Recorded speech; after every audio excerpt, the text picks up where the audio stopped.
Have you ever done anything and found that you failed in it, and then Divine Mother gave you a second chance?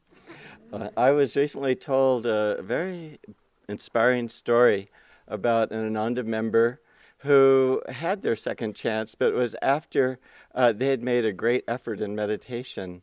This woman, who I'll call Nancy, she was at her bank and waiting to make a deposit, and she found herself right in the middle of a bank robbery that was pretty intense. And this Nancy, she said she lost it emotionally and was very fearful. She said her basic response to life when something moved into her life was to take two steps back. And she was disappointed in herself. And she said, I've got to do better. So as she went through her day, she started chanting Om Guru, thinking of the consciousness of Om in everything. And whenever a tense situation would arise, she would just think more and more of the Om vibration and try to calm herself, or maybe it was someone else. And she made a very strong effort in her practice of the Om technique to really try to feel that underlying unity and harmony that life shares. Well, 3 years later, almost to the day, she was at her bank. And this time it was much more violent robbery, and she was knocked to the ground. And there were a lot of robbers there. But she said, in practicing throughout those 3 years the consciousness of Om, she felt very calm. And all this stuff was going on around her, but she was just sitting there on the floor, and then she started discreetly crawling away to get out of the line of where all the robbers were. She said, I wanted to be part of the solution, not the problem. And there was a lot of nervousness right there where the robbers with the guns. And there was a woman there who became hysterical, and she was just terrified. And she sensed the calmness in Nancy, and she went over and she touched Nancy, and Nancy grabbed her hand, and they scooted out around a file cabinet where they were out of the way. And she said, after I started practicing the Om, of just chanting Om and just thinking of Om and then trying to hear Om, I found that my response to life is totally different. Now, like my husband, who he always likes to take two steps towards anything that comes his way, she said, I find that I do that too. And isn't that an amazing story? And that's really the power of inner communion. Inner strength comes from transcendence, going beyond physical limitation and all the problems that entails, and duality. And Master talks about everything is opposed to each other in duality, outwardly as well as inwardly, where the reaction, the positive, negative, day and night.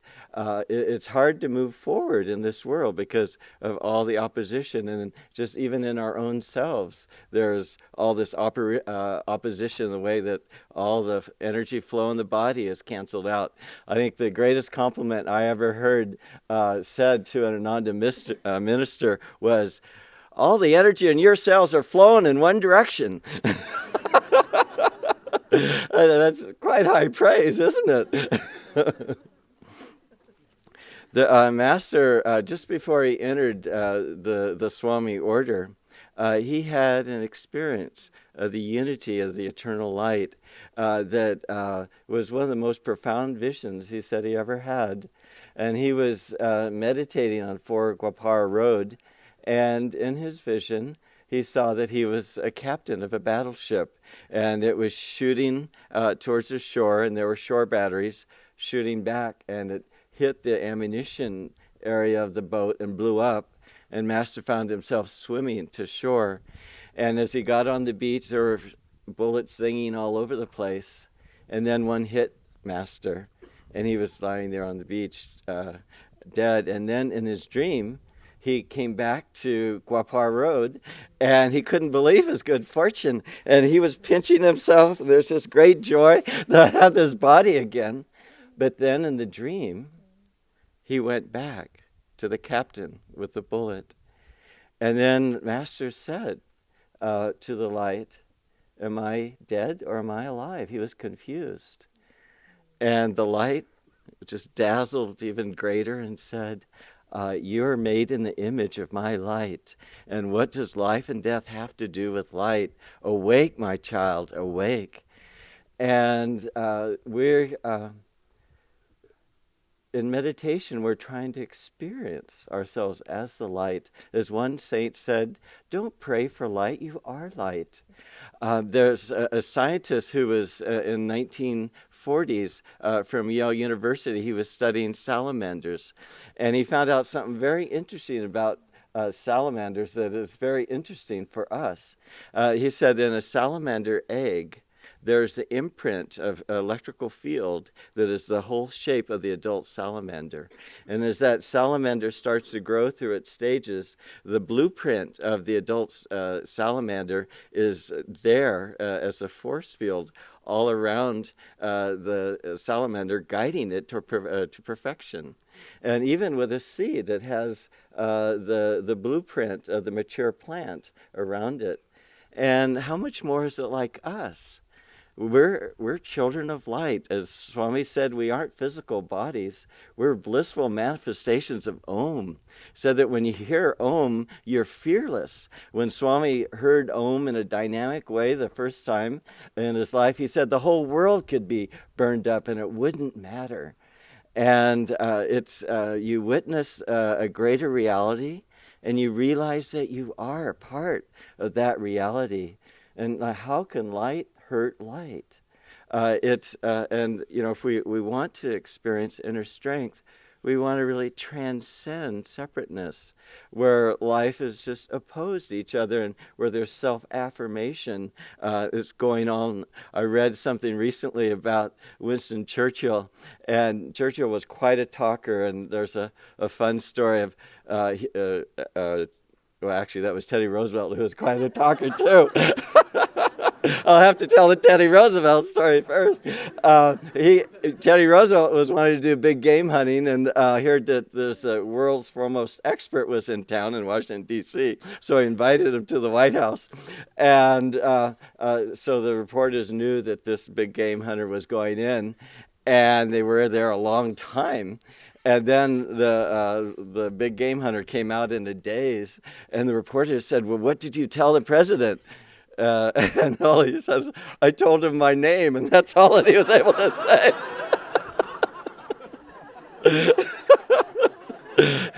And Winston Churchill said he hated to be part of a tour group because everybody was listening to the guide and not to him anymore. And so when we take the world on its own, we take all the consequences of that, of just that self-affirmation, of just being opposite, and not that underlying sense of unity and joy that underlies all life. And it's only by going deeper into meditation that we start to experience that and really transcend that kind of limitation and separation. And so if we really want to really be able to change reality, we have to go underneath the surface of reality where all life is one. Swami talks about, he said a very beautiful thing in the Material Success course. He said that centered energy is more magnetic than diffused scattered energy, and that when your energy is centered deeply in the spine, outer events adjust to your inner control. And that's a way to change reality. Because we think, well, gee, there's a lot out there, but we know so many stories of our fellow devotees, not only saints, but our fellow friends, have been in dramatic situations where the light of God has been there, and there's been that sense of harmony. Master said that, we've all meditated, most of us, for many, many years. A friend of mine recently figured out that they have meditated 30,000 hours in their lifetime. And, and what is meditation? Meditation is not an emotional prayer, but it's an offering of our body, our mind, our heart, our whole strength up to God. And we're telling God that I just want you. I just want to merge with you. And it's a deeply sincere prayer because it's a total effort on our part. And we do that every time we meditate. And the Master said that don't think that God doesn't answer your prayers. Every prayer that you have whispered, He has recorded it in your heart. And someday He will answer you. In the New Inner Path, Swami talks about in the chapter on protection. He said in his 60 years, he's not known a devotee who sincerely followed this path not to be protected. I did a nature week some years ago here at the Expanding Light, and I took the whole group to the river. And we were there, and it was June, so the water was a little high. And there was a little waterfall, 5 or 6 feet, and we were swimming there. And I got a little bit too much where the water was churning, and I was thrown down into the ground, and my leg got stuck under the rocks, and I couldn't get up. And I was running out of air, and I started trying to get my leg out, and I couldn't.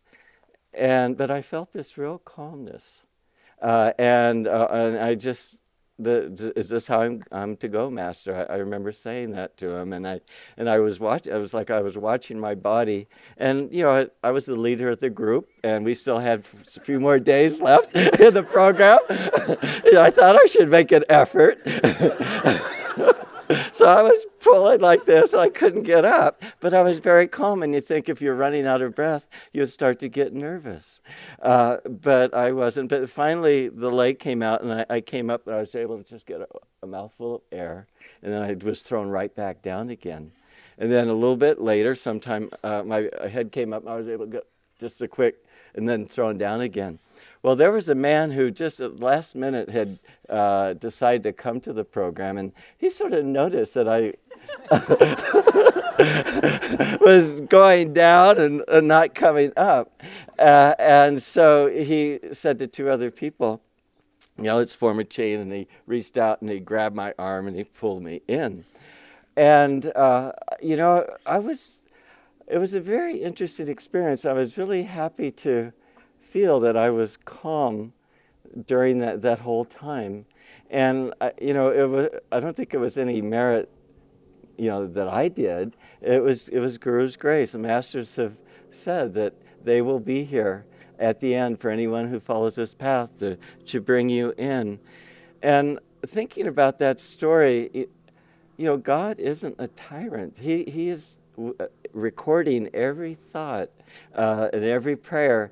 And when we spend our lives trying to lift ourselves up to Spirit and hold on to Spirit, He knows that delusion is very strong. And it just takes effort over a long time to just break the magnetism of the energy in the lower spine. And it's just an effort that just needs to be sustained and continuous. But so many times God tells us along the way when there's a dramatic situation, that I am here, that your life is really one of Spirit. And it gives you that sense, doesn't it? All of us have had that experience where God has stepped in very deeply into our lives, and where we know He's there, and we know who He is through His light, through His love, through the deep stillness. And remember those times. Like to think of, a tourist brochure. They don't just put the words there. They put a nice, beautiful, magnetic picture. And so you say, I want to go there. And so you spend the whole year planning, how am I going to go there? You gather the resources. Well, it's the same way with our meditation practice. Hold these images, make them real. I loved what Riemann was talking about. Use Swami's visualizations because they can help us us subtly get into that subtle reality and get a sense of, to create a sense of magnetism to not only experience it, but to start to draw it and keep a sense of momentum in our lives. There's a great devotee of Om since I started the talk on Om, Sri Rama Tirtha. And it's when you hear Om, it said you become fearless. And we heard his chant yesterday, and the first line is, "None can atone me, who would injure me?" And Swami Ramatirtha felt that all nature was his body. And the whole universe, his experience of life was that. And he would go in Himalayas and without any clothes and sleep in the caves with fierce animals. And just his whole life was, how can light hurt light? How could expression of Om hurt another expression of Om? He had that experience. And when he was on the boat, a man saw him and he said, do you have any money? No. Do you have a home or place you're going to? No. Where's your luggage? Well, my body is my luggage. And then he said, well, do you have any friends? And he said, yes, you. But the whole... And that man became his friend and sponsored his lecture trip to America. But the whole universe was his home. And the whole universe is our home. And it comes increasingly awareness of that through deep meditation and just in a constant prayer and effort, and encourage you to use the visualizations that we have to subtly enter into the spiritual eye, or to expand the heart, to see God as light. But in a way, it's, maybe we aren't having that response maybe from God through that prayer, but what we're doing is we're telling God of our desire to have our union with Him. And remember, He records everything in His heart. And when our heart is just totally one in our giving and offering, then that's when God will come to us completely. God bless you.